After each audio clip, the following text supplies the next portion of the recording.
Sebetulnya pemeriksaan USG ini sangat banyak manfaatnya. Jadi sayang sekali apabila mams yang sedang hamil ini tidak diperiksa USG. Karena dengan USG banyak sekali manfaatnya. Kita bisa melihat tuh gimana kesehatan janinnya, perkembangan janinnya. Bahkan kalau masih mau melihat mukanya pun, muka babynya itu juga masih bisa. Nah, di sini saya akan menjelaskan bahwa prosedur USG itu adalah pemeriksaan yang aman untuk mams dan juga babynya. Jadi mams juga jangan khawatir apabila mams ingin datang periksa USG ya. Karena dari pemeriksaan USG itu kita sudah mempunyai SOP yang baku. Jadi, semua tenaga medis itu sudah dilatih secara profesional, sehingga kita juga melayani masyarakat itu juga secara profesional dan dengan hati.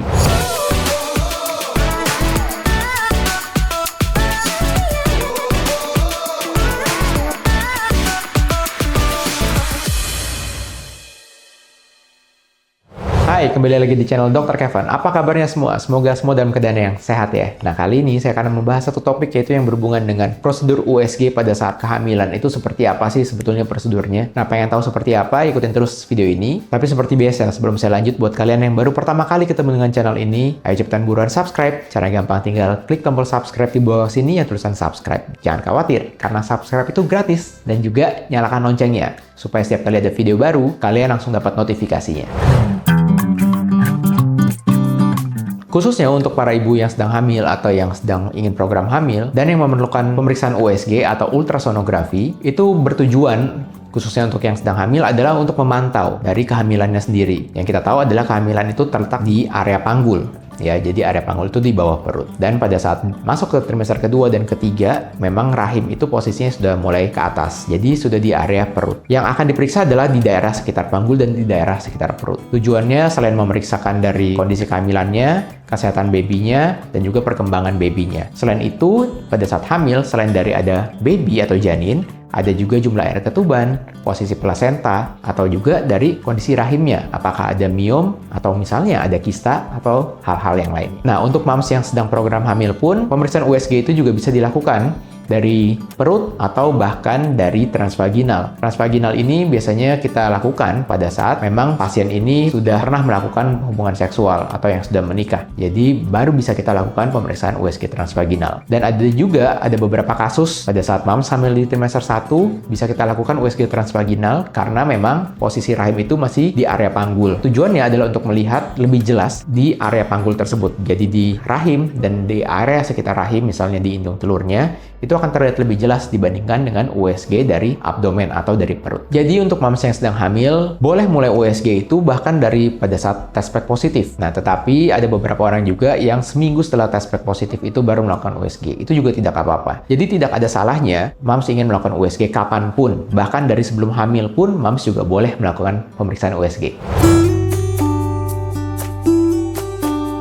Nah, pada belakangan ini banyak juga kejadian atau berita-berita yang menghebohkan, yang membuat ada kekhawatiran pada ibu hamil akan melakukan pemeriksaan USG. Sebetulnya pemeriksaan USG ini sangat banyak manfaatnya. Jadi sayang sekali apabila mams yang sedang hamil ini tidak diperiksa USG. Karena dengan USG banyak sekali manfaatnya. Kita bisa melihat tuh gimana kesehatan janinnya, perkembangan janinnya. Bahkan kalau masih mau melihat mukanya pun, muka babynya itu juga masih bisa. Nah, jadi pemeriksaan USG ini saking banyak manfaatnya. Jadi memang dari pemerintah pun juga menyarankan untuk mams yang sedang hamil untuk diperiksakan USG. Nah, di sini saya akan menjelaskan bahwa prosedur USG itu adalah pemeriksaan yang aman untuk mams dan juga babynya. Jadi mams juga jangan khawatir apabila mams ingin datang periksa USG ya. Karena dari pemeriksaan USG itu kita sudah mempunyai SOP yang baku.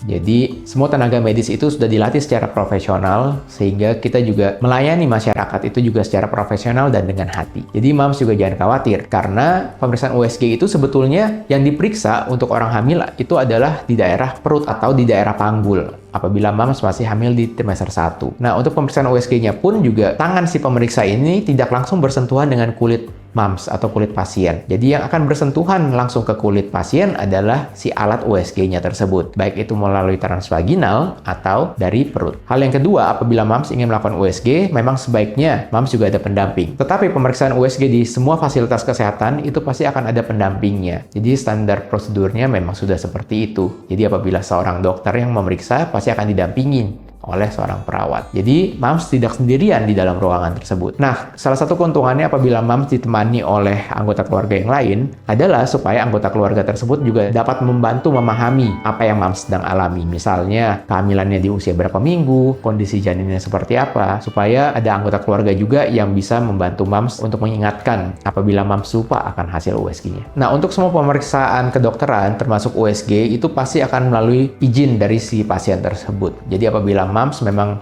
memberikan izin terhadap si dokter, atau misalnya si tenaga kesehatan untuk melakukan USG, nah di saat itulah baru akan dilakukan pemeriksaan. Dan juga moms berhak untuk mendapatkan semua keterangan atau penjelasan dari hasil USG tersebut. Jadi moms juga jangan ragu ya untuk menanyakan terhadap si pemeriksa bahwa gimana hasilnya, apakah misalnya pemeriksa seorang dokter, ya moms berhak untuk mendapatkan penjelasan dari dokter tersebut mengenai hasil USG, termasuk dari perkembangan janin, air ketuban, kondisi rahim, dan kehamilannya seperti apa. Dan juga moms juga jangan takut untuk melaporkan ke pihak berwajib apabila moms diperlakukan yang tidak senonoh atau yang tidak semestinya. Karena pemeriksaan USG itu kembali lagi ke tujuannya. Jadi misalnya kita mau melihat kondisi janin, tentu yang kita periksa adalah kondisi janinnya ya di daerah tersebut. Nah, apabila moms merasakan ini kok pemeriksaannya agak berlebihan atau melenceng, nah moms juga berhak untuk menanyakan langsung ke pemeriksaannya.